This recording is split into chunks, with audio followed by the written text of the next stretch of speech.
From now on, we are enemies. You and I.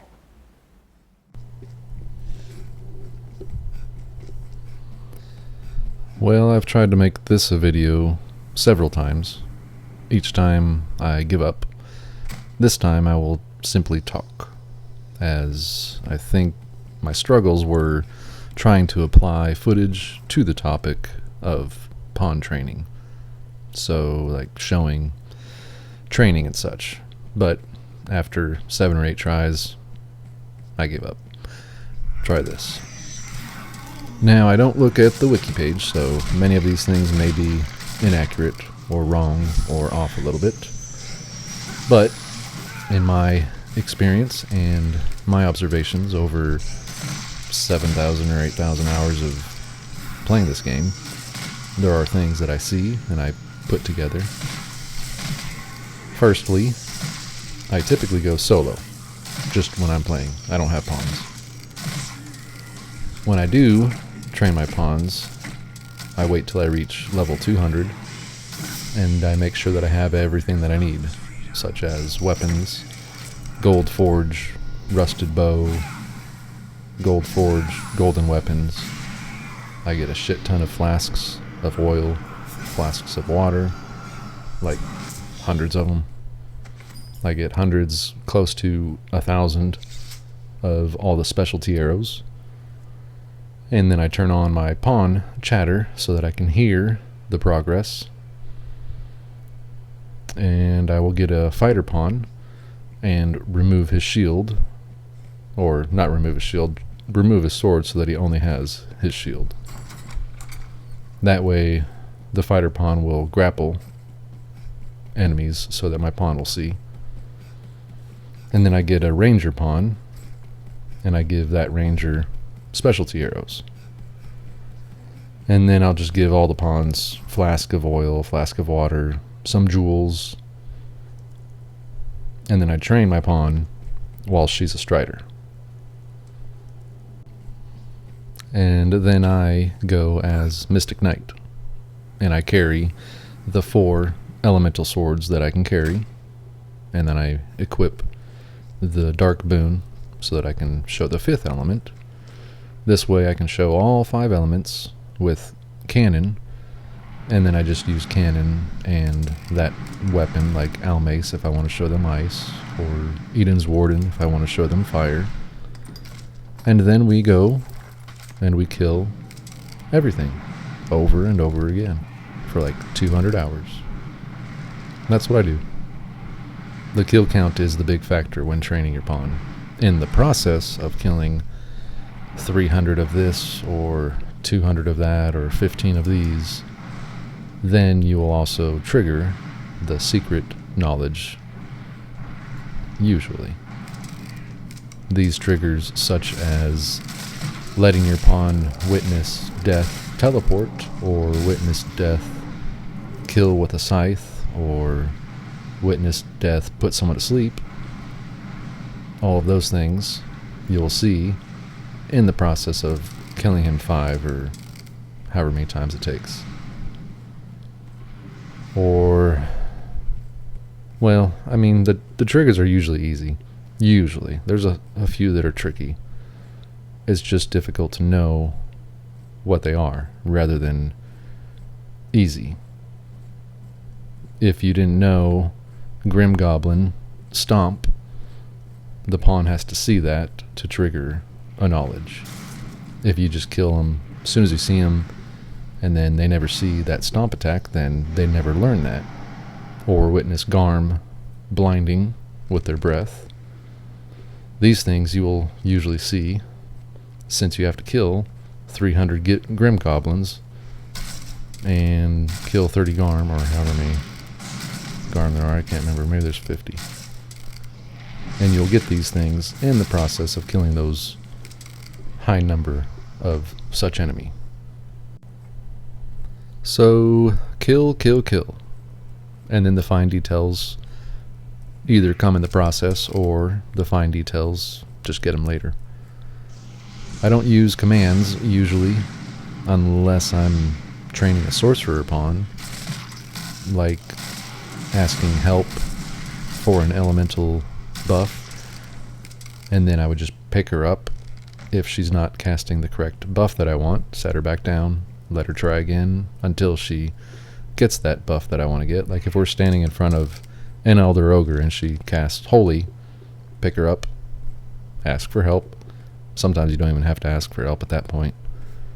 And then she'll start casting Fire. Pick her up, put her down, and then eventually she'll cast Lightning or Dark, but Lightning is what you're after, for example, with Elder Ogre, because that's one of the triggers. And then I usually don't train with my actions either until she has 3-star Bestiary mostly. Then I'll show my actions, such as climbing or jumping with Splitter or grapple, depending on which vocation that I intend her to be. I would show those actions. If I see my sorcerer climbing an enemy, then I'll pick her up off of that enemy, set her down. If you do that enough times, they get the hint. You could attack from far to show sorcerer, and to show ranger to attack from far, but really, that's what the inclinations are for. And then you just use the elixirs for the inclinations. So I don't spend too much time showing distance of attack or order of attack, like killing all small enemies prior to the large enemies. Again, that's where inclinations come in. Mitigator is for the small enemies. Challenger and sometimes Scather is for the large enemies. In my experience, I rarely use Scather. Instead, I treat Challenger as the larger enemies. I found that Scather often just leads to dumb climbing. And Pioneer is distance. Guardian is distance. So instead of training distance, I just apply those inclinations where I want them. Or order. Distance and order, that's pretty much it. That's what the inclinations are for. They really just need numbers for training, and the rest will come in the process. The fine details like elemental weakness can be used while getting the kill count, or sleep, or torpor, poison, grapple.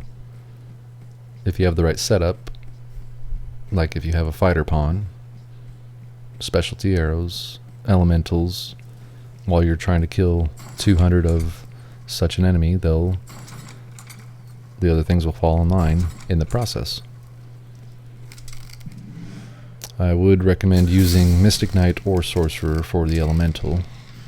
I use Mystic Knight because he has sleep capability and elemental with the cannons, and he can grapple. Sorcerer really only has the elementals. And the grapple, in some of the fine details for enemies, it is needed. The grapple triggers a star of the Bestiary. And I don't use augments while training on my pawn. I try to keep their damage low, because you can't really learn anything if the subject dies before knowledge, or before you can see them sleep, or caught fire, frozen. If you're just going in and killing everything for numbers, that's missing the fine details. Really, the hardest things to learn are the numbers, like 300 Pyrosaurians. Those guards are so rare. Why 300? Or 15 Griffins, another rare enemy. And then Griffins need to be shown fire, and they need to be shown 3 pawns climbing it to drag it down. Or 10 Hydra, another rare find. They need to be shown severing all 4 heads at the same time. They also need to see fire on the severed neck to cauterize. Those rare enemies, those take some time to get. Cyclops, climbing onto the back, letting him try to grab you in which he just removes his helmet. That's another hidden trigger that they need to see. Let the dragon possess upon. Let them witness destroying the wings of a dragon, destroying the horns of a dragon. Those are all triggers. Cursed dragon needs to be shown that curative items can spoil. So I usually put a few ambrosials in her inventory. And then when we're in front of a cursed dragon, when he's up and flying, and just before he breathes, I'll pick her up and walk her into the breath. And then poof, all of her ambrosial has turned sour. And then she knows. So yeah, just numbers really. 300 Pyrosaurians, 15 Cursed Dragons, 150 Hellhounds, a bunch of Garm. I think Silver Knights, Gold Knights take like 100. Stout Undead, 150, 300 Banshees, I remember that one. 100 Strigoi, that one's tough. 30 Wraiths, not too bad. 30 Dark Bishop, 30 Gazer, and I think 10 Daemons. 50 Ogres and 50 Elder Ogres. 15 Golems. Maybe 10 Metal Golems. Death is tricky. I think it's about 5 kills on death, but you need to witness things before it counts. I think you need to see the scythe, need to see the teleport, sleep, something else maybe, before it triggers the count. And that may be all. Once I have my pawn mostly 3-starred on Bestiary, I will then start setting her inclinations. For Strider, I go Mitigator as primary, Pioneer for secondary, and then Utilitarian for the third. Ranger, I set it as Challenger, primary, Pioneer for second, and Utilitarian for third. Sorcerer, usually I'll do Challenger first. That's the only one that changes. Sometimes I might do Mitigator first, but Sorcerer, Challenger, and then Utilitarian, and then Pioneer for third. Fighter's the only time I ever use Guardian. I'll usually go Mitigator, Guardian, and then Challenger for Fighter. Because typically I'll have Fighter if I'm Sorcerer. And then I'll want the Fighter near me. For the most part. But yeah, I think that's about it.